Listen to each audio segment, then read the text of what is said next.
Hey, what's up, guys? This is Mike with Koval Fitness and Sports Performance. Today, we're going to cover the three mistakes that you're likely making in preparation for the next 2015 football season. The first one we're going to cover is going to be conditioning, specifically with long distance running and then gassers or suicides or the type of running where you're putting forth a high intensity effort for 40 to 60 seconds and they're repeating for multiple rounds. As far as feelings that are associated with a gas or a suicide would be, your legs are feeling like jello, you're on the verge of vomiting. That would be what I'm referring to when I'm talking about a gasser or a suicide.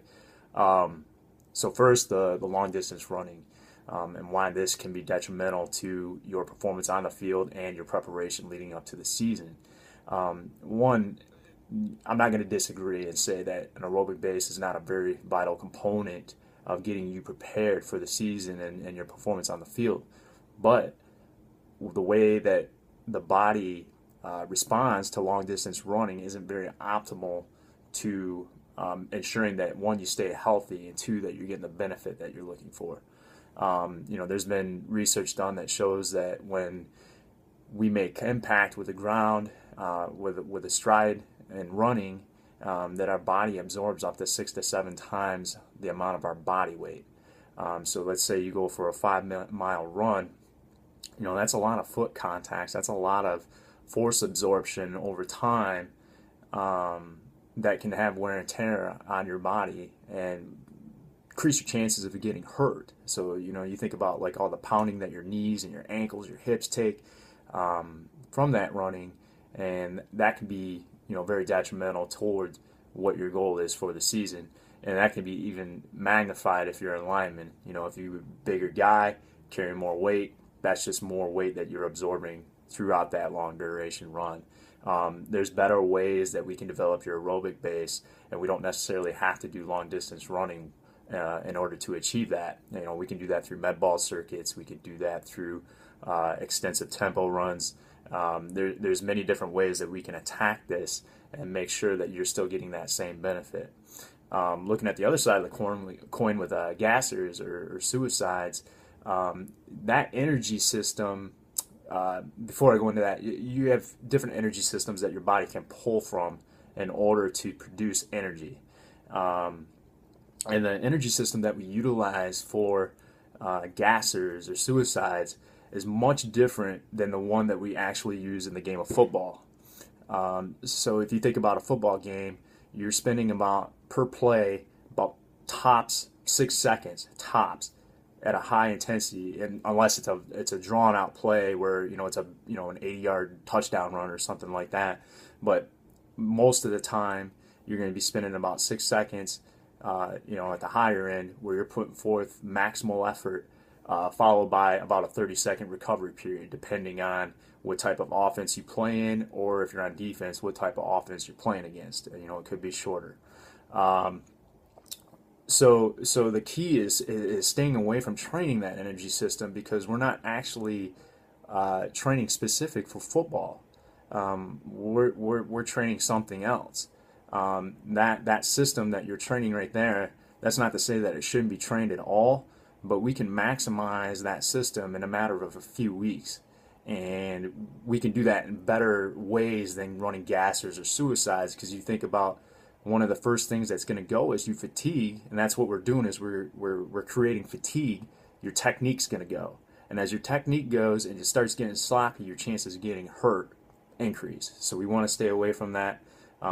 Avoid that with your preparation for the season. The second thing we're going to take a look at is recovery and nutrition. You'll hear, people talk about overtraining. And I don't necessarily think it's the overtraining. I think it's the under recovering aspect of the whole process of getting prepared for the season, specifically with nutrition and sleep and proper tissue restoration.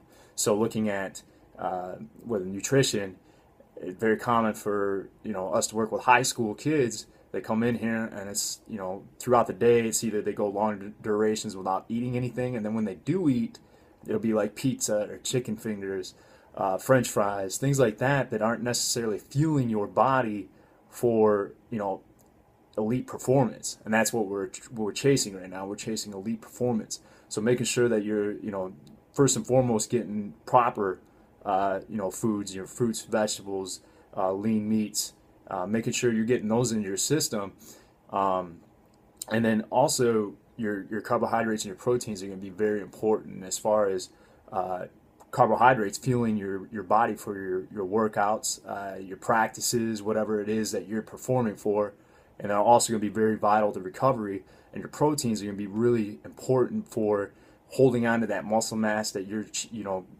gaining in the weight room, and then increasing that muscle mass, and also with recovery. So making sure that you're all over your nutrition is extremely important. And then looking at sleep, one of the things that I've noticed is some of our high school kids at times, they might be on Twitter at like 1 in the morning, and I know they got to be up at 6 a.m. for school the next morning.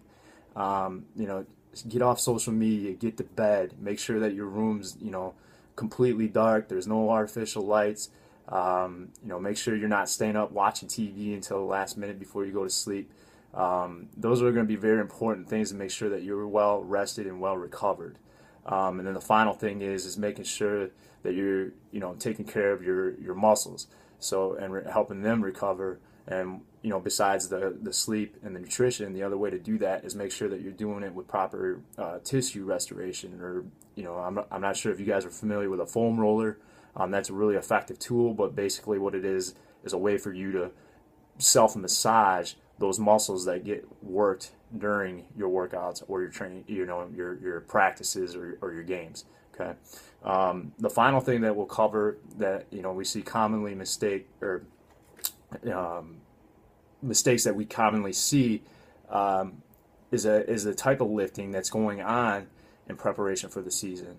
It's very common to see back squats, cleans, and presses, like those being the three main things that guys do, and not much outside of that. And those lifts are all great lifts, don't get me wrong, but there needs to be a good balance and also a proper execution of these lifts. We're going to squat, we're going to bench, we're going to do cleans, we're going to do all those things, but we're also going to give you a dose of what you need. Your body may have certain needs that aren't being met, that not even a coach, a sport coach can notice, but the sports performance coach can see and address properly in the weight room to make sure that you're out on the field, one, staying healthy, and two, performing at your best.